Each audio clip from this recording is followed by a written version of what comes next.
Hello friends, bright future channel में आप सभी का स्वागत है। आज मैं कक्षा 10वीं के पोएट्री का सेकंड चैप्टर पढ़ाने जा रही हूँ, जिसका नाम है द पाम ऑफ लाइफ, जीवन का मूल मंत्र या जीवन का भजन। और इसके पोएट हैं एच.डब्ल्यू. लॉन्गफेलो। इस कविता में कवि अपने देश के नव युवकों जो अपने देश से प्रेम करते हैं उनको परामर्श देते हुए कहते हैं कि हमारे जीवन का उद्देश्य होना चाहिए और हमें अपने देश के प्रति ईमानदारी व गंभीरता को दिखाना चाहिए। हमें अपने जीवन में उच्च आदर्शों को प्राप्त करने के लिए कुछ उद्देश्य अवश्य ही बनाने चाहिए।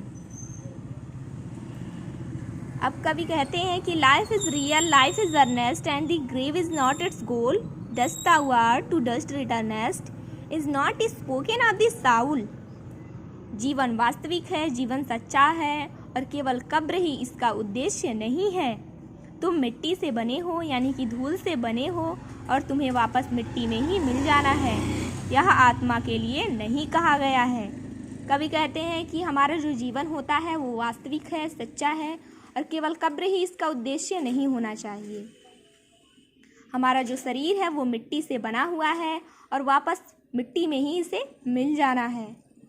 ये जो कहा गया है वो आत्मा के लिए नहीं कहा गया है, हमारे शरीर के लिए कहा गया है, क्योंकि आत्मा जो है वो अजर है, अमर है।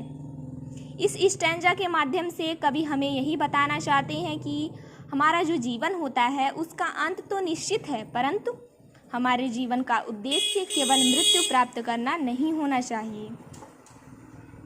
Not enjoyment and not sorrow is our destined in our way, but to act that is tomorrow find us farther than today. Not enjoyment and not sorrow is our destined in our way. हमारे जीवन के अंतिम उद्देश्य या मार्ग में सुख या दुख भोगना नहीं लिखा होता है, but to act that is tomorrow find us farther than today. लेकिन हम प्रत्येक दिन जो कुछ कार्य करते हैं उससे आने वाले कल को आज से बेहतर पाएं। सेकंड स्टैंजा में कवि हमें यही संदेश देना चाहते हैं कि हमारे जीवन का उद्देश्य सुख और दुख भोगना नहीं होता है, लेकिन हमें प्रत्येक दिन उन्नति करते रहना चाहिए। In the words brought field of battle, in the bivouac of life, be not like dumb driven cattle, be a hero in the strife. In the words brought field of battle, in the bivouac of life, संसार के विशाल युद्ध स्थल में, जीवन के इस अस्थायी पड़ाव में हाँके जाने वाले गूंगे पशुओं की तरह मत बनो। Be a hero in the strife, जीवन के इस संघर्ष में एक नायक बनो, एक वीर योद्धा बनो। कवि कहते हैं कि इस संसार के विशाल युद्ध स्थल में, जीवन के इस अस्थायी पड़ाव में गूंगे हाँके जाने वाले पशुओं की तरह मत बनो। जीवन के इस संघर्ष में एक नायक बनो, एक वीर योद्धा बनो। इस स्टैंजा के माध्यम से कवि हमें यही बताना चाहते हैं कि हमारे जीवन में बहुत सारी परिस्थितियां होती हैं, हमें बिना डरे उन परिस्थितियों का सामना करना चाहिए और अपने जीवन में संघर्ष करते हुए अपने लक्ष्य को प्राप्त करना चाहिए।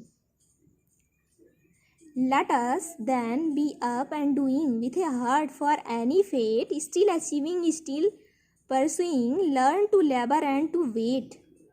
Let us then be up and doing with a heart for any fate. तो चलो आप काम करने के लिए खड़े होते हैं दिल के साथ किसी भी परिस्थिति के लिए। Still achieving, still pursuing, learn to labor and to wait. सफलता को सदैव प्राप्त करते रहें तथा सफलता का सदैव पीछा करते रहें। हमें परिश्रम करना सीखना चाहिए और फल आने तक उसका इंतज़ार करना चाहिए, प्रतीक्षा करना चाहिए। इस स्टैंजा में कवि यही कहना चाहते हैं कि हमें अब काम करने के लिए तैयार होना चाहिए। किसी भी परिस्थिति, किसी भी किस्मत के लिए सफलता को सदैव प्राप्त करते रहना चाहिए और सफलता का हमेशा पीछा करते रहना चाहिए। हमें परिश्रम करना सीखना चाहिए और फल आने तक उसका इंतज़ार भी करना चाहिए।